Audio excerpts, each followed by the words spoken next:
Hola, mi amigos, and welcome to the Sir Gladiator Show. I thought I'd like to do something different today, something that I really probably should have done a while back. I mean, I am, as you probably know, an international chess champion, and I thought that today I would like to share with you one of my great games.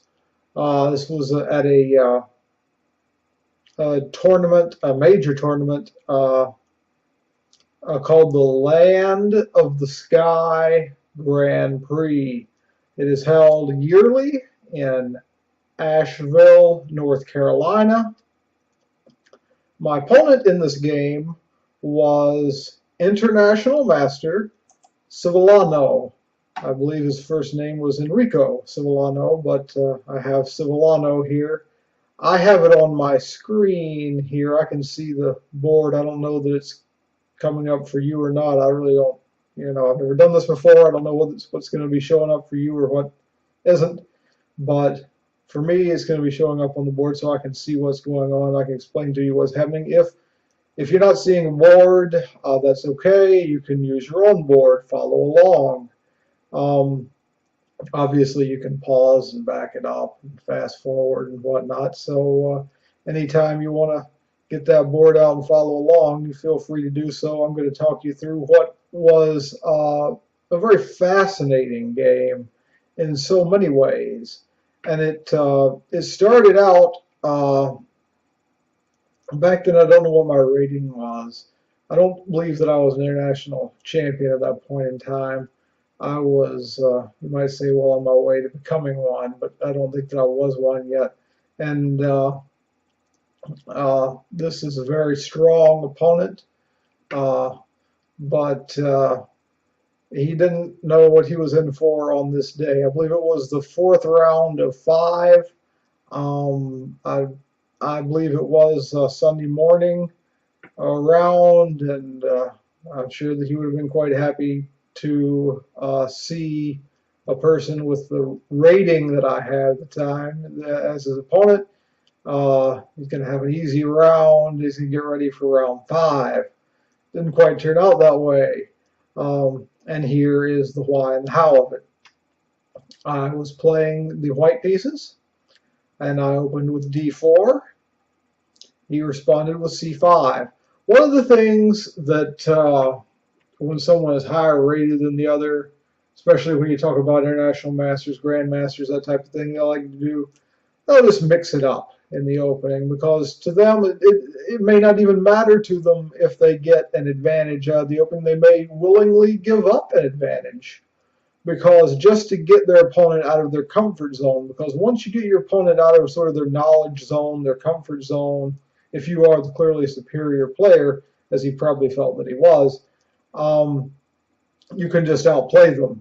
And sometimes it can be remarkably easy to do so. And so giving up an early advantage, which he's not doing with a move like c5, don't get me wrong, but sometimes they will do that. You give up an early advantage because the other guy didn't know what to do with it, But anyway, c5 is a perfectly legitimate move. It's an unusual move. You don't normally see it, but it's a move. It's a perfectly reasonable move. I responded with e3. He played d5, and I played c3. And so we have sort of what is building up toward what could become a Kali system opening line, which is what it became. It could become any number of things from here, but that is what it does end up becoming, a sort of a classical Kali-Koltanowski system, the Koltanowski variation of the Kali system, I believe I'm saying that right.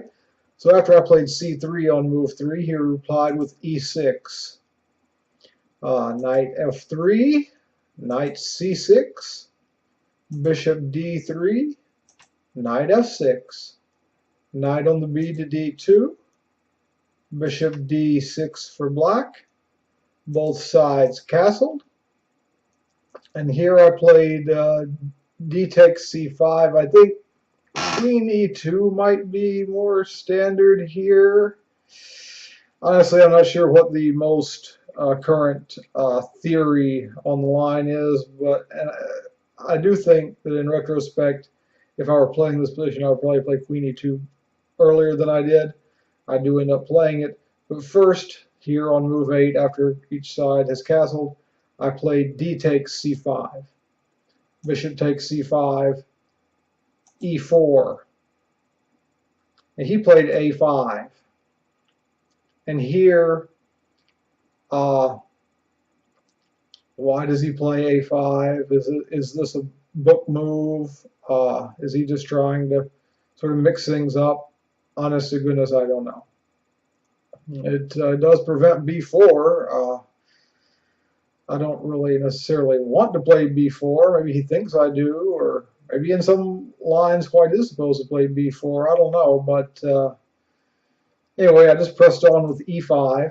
He played knight G4. Maybe this is one of his things, because as you'll see as the game continues, he plays in a bit unorthodox fashion. It may be his own little pet system against this type of line. He may do this to people and crush them, because as you'll see, it is, Black does get a position that's very close to crushing if White does not play some really nifty moves that I'm able to find over the board. But anyway, here I do play Queen E2 in response to his knight G4. It defends the pawn on E5. He plays F6 here in order to challenge the E-pawn. He doesn't want to just leave it there. And should he play a move, going back, if you should play something like Queen C7, he's probably going to be met by Bishop take H7 check, followed by, assuming he takes the bishop, knight G5, and Queen takes the knight on G4. So he played F6, just putting the immediate challenge to the pawn and pretty much forcing me to play E takes F6. He plays Queen takes F6, and looky here, he's got the half-open F file. He's got a bishop and a knight trained on F2. I've got some defenders on F2, but it sort of looks like he's got the initiative here, doesn't it? I played knight B3, and really, I don't really think there's anything great about that move. But here he chooses to go in for his stuff. He chooses bishop take F2 check. Obviously, rook takes bishop, knight takes rook, and queen takes knight on F2 is all reasonably forced. And here he plays E5, threatening to play just E4, not only forking my bishop and knight, but also my knight would be pinned as well.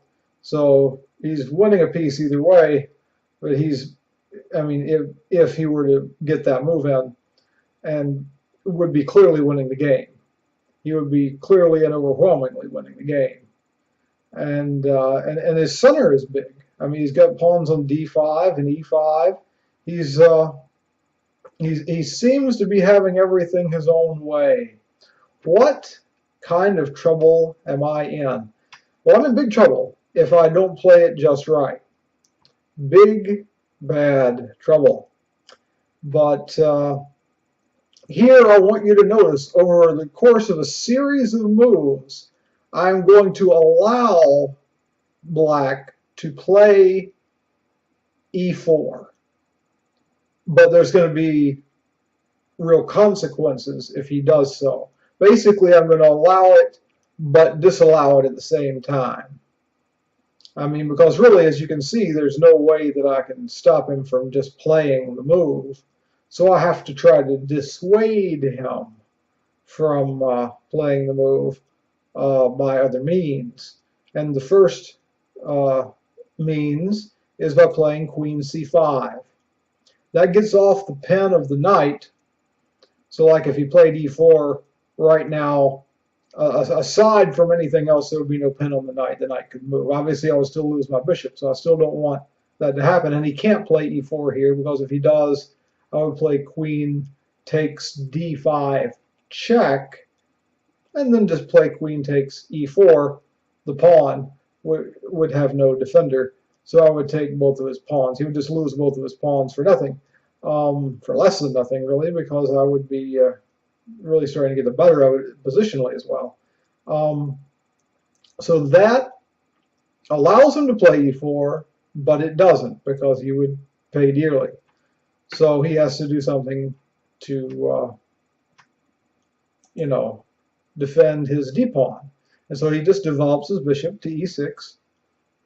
Bishop to e6 defends the d-pawn and reintroduces the threat of pawn to e4. Now I could here do something like bishop to e2, because, and then he could play e4, and I could do something like knight g5, and that would probably not be the end of the world for me. But instead of that, I'm going to again, just sort of put off his desire to play e4. I play bishop g5, hitting his queen. His queen goes straight back to f7, reasonable square. It also reinforces the pawn on d5, in addition to staying on the file, in addition to the fact that it's the only square that his queen can go to that doesn't get taken. So these are all good reasons to put the queen there. And again, the threat is pawn to e4, forking the bishop and knight, winning a piece, and with it the game.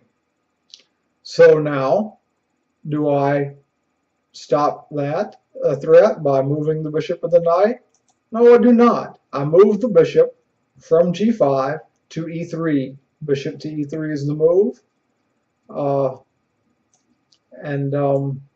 That is on move number 18.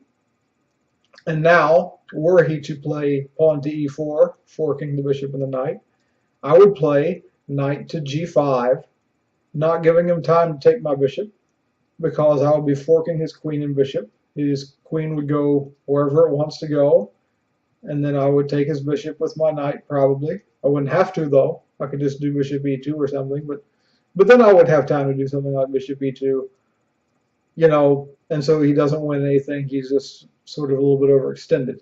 So he is not interested in pushing the pawn to e4. Anytime he pushes his pawn to e4, he's going to start being a little bit overextended in the center.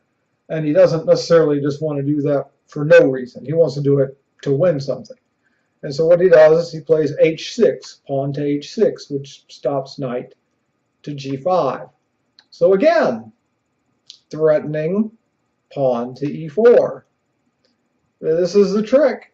He's an international master. He's got this threat. He keeps wanting to play that move. He keeps hitting me with the threat, and I just keep on not ignoring it, but sort of looking like I'm ignoring it. And am I done doing that? No, I'm not. I got at least one more trick up my sleeve, and that is to play rook to f1, which means that were he to play pawn to e4, now again I can play knight to g5, because my rook would then be hitting the queen in addition to the knight. So he couldn't play pawn takes knight. I would just play rook takes queen. He would still have to move the queen. I can still play knight take bishop. I'm not losing anything. He's just overextending himself. And so again, I'm being very annoying because he's making this threat and I'm just letting him play it, but not really. So he has to answer it again, and he goes queen to c7. This move shores up a bit his e-pawn that he really doesn't want to push if it doesn't win anything for him. And I think he's figured out by now he's not going to win anything with that pawn push. I'm just not going to let him. Okay, so now, here and now, I finally play bishop e2, and who knows, maybe I had something cute here. I could have done something else, maybe. I don't know, but here I went ahead. Okay, bishop e2. No more fork threats. I'm just good here. He plays pawn to a4. He expands on the queen side, which is, of course, reasonable, because if he can't expand in the center effectively, you got to do something, because he's given up some material, and he wants to attack. He needs to attack. He can't just sit back and do nothing. Eventually, those pawns on d5 and e5 are what we call hanging pawns. They aren't hanging now, but they will be one day if he does nothing. You know, they're going to be vulnerable, and he's already behind in material as it is. So he hits my knight. My knight has to back up. So I'm backing up. Knight on the B to D2. He plays rook to F7. He's threatening to double his rooks on the F file. He wants to attack. He wants to, with everything he's got, he wants to attack me, and he needs to attack me. And so he does that, and I'm backing up again. I play bishop to F2. So I'm retreating, and I don't want to retreat against an international master. You start retreating, you never know when or if it's going to stop. But there's a purpose behind it. That is to play bishop to G3 with some dangerous threats, with a pin on the e-pawn, and starting to make some dangerous threats on the e-pawn. That would be the idea. That's my idea here. That's what I want to do. He replies queen to D8 in advance, getting off of the pen. I play queen to E3, which immediately hits his e-pawn, and now it's his turn to ignore my threat. He plays pawn to A3. I respond with pawn to B3, renewing my threat on his e-pawn. And here he plays bishop to G4, which is sort of like a variation on what I had been doing. He's letting me play knight takes E5, which is what I was threatening, but not really. Because he can just trade on E5 and then do rook to E7 and win my bishop on E2. So I can't take the pawn. Even though I'm threatening to and I want to, I can't. So what do I do instead? I do bishop to B5. I say, okay, I'm getting off of the potential threat along the E file, and I'm also threatening to take away a defender of the E pawn so that I can eat the E pawn. So he now, finally, after all this time, on move number 25, he plays E4. It's a move he didn't want to play without getting something for it. He's not going to get anything for it, but he's playing it because he has to now. And so now my reply is knight D4. He takes. I take with the queen. And so now we see that I'm starting to, again, put a little pressure on D5. It's defended. I'm not threatening anything here, but I'm starting to put a little pressure. He goes queen A5. Now things are starting to get tricky here. He goes queen A5 because it appears that I cannot take the pawn on D5 because of bishop E2, which would be attacking my rook and my bishop, which is pinned to the queen if it is on D5. But I have seen further. I have seen further than the international master, and that is key here. This is going to result in a winning in-game position. I don't think that there's going to be anything that black could reasonably do to save the game after the following combination, which involves me taking up the gauntlet, as it were, doing the move that he believes is forbidden by his trick that I just mentioned. And I play queen takes D5. He replies with bishop to E2, as I said. And now the key move, the sweet move. Bishop to C4. Now, okay, the bishop couldn't take on E2 because the queen would be hanging. And if I just move the rook away, then the bishop is hanging. But if I play bishop C4, you notice that the bishop is supporting my queen. My queen is now threatening to take his rook on F7. So if he were to say, for example, take my rook now on F1, I would take his rook on F7 with check. He moves his king anywhere. And then I just take his bishop and I've won a piece. And so he does the only thing he can do here. well, more or less anyway. He has more than one option, um, I think here, but what the way he chooses to do it is not necessarily the very best, but it's reasonable. It's understandable why he would just do it this way. Because I think it all ends up the same with me having an overwhelmingly winning position. He chooses to trade queens on d5, and then he takes on f1. He takes my rook on f1. I take his bishop also on f1. And now note that if he were to play pawn to e3, and you say, well, that's really a fork because I can't play bishop takes pawn because it's pinned. My bishop is pinned to the king by his rook.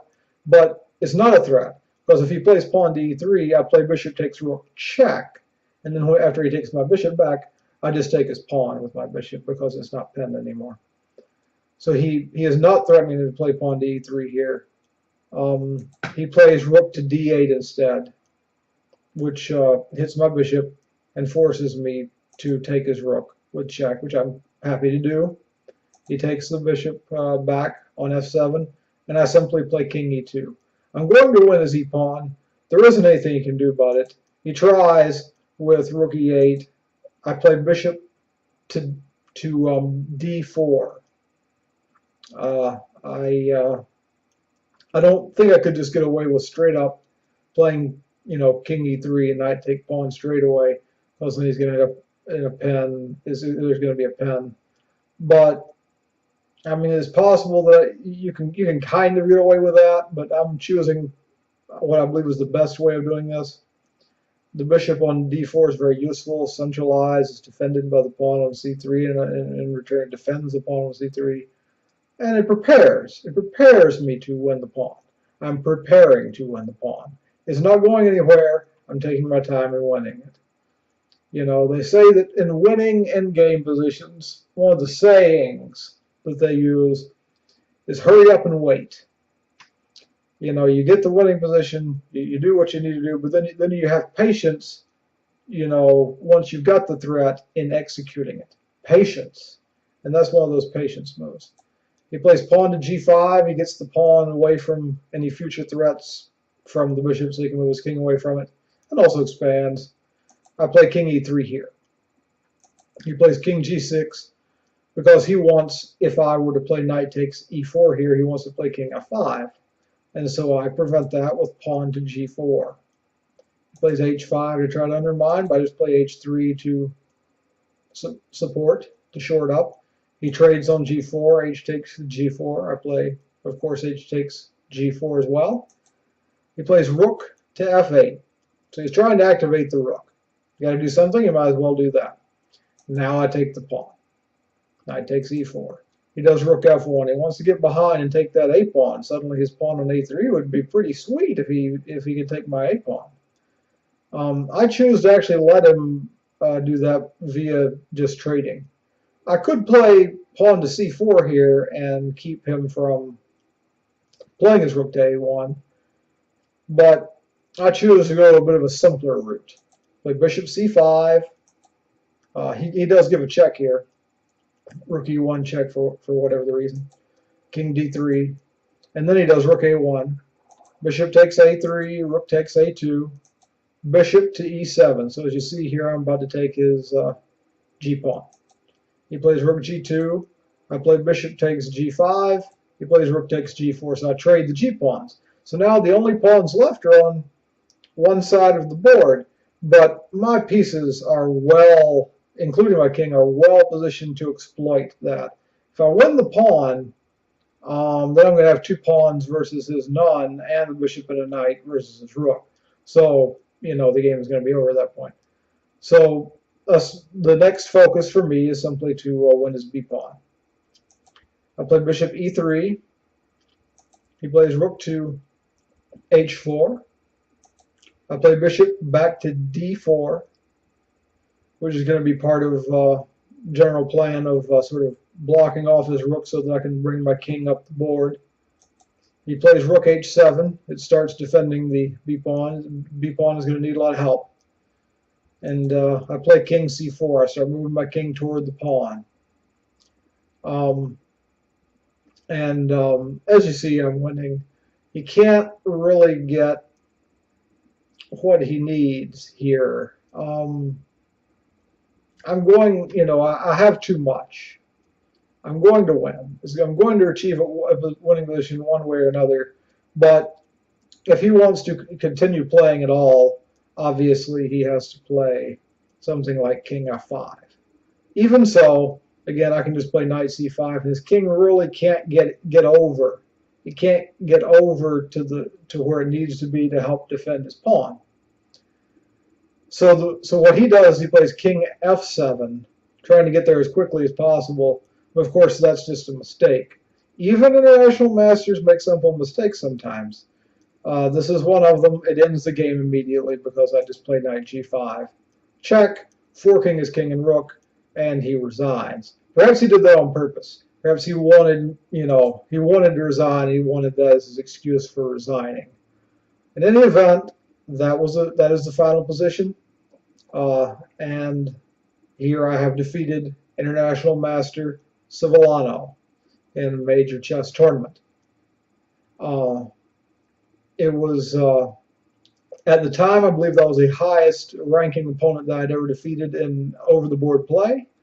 It was a very sweet win for me personally. It felt great. And it was just an awesome feeling, and I hope that you have learned from this game, and I hope you had fun watching it. And I hope that you have enjoyed this edition of the Sir Gladiator Show. Until next time, have a great day.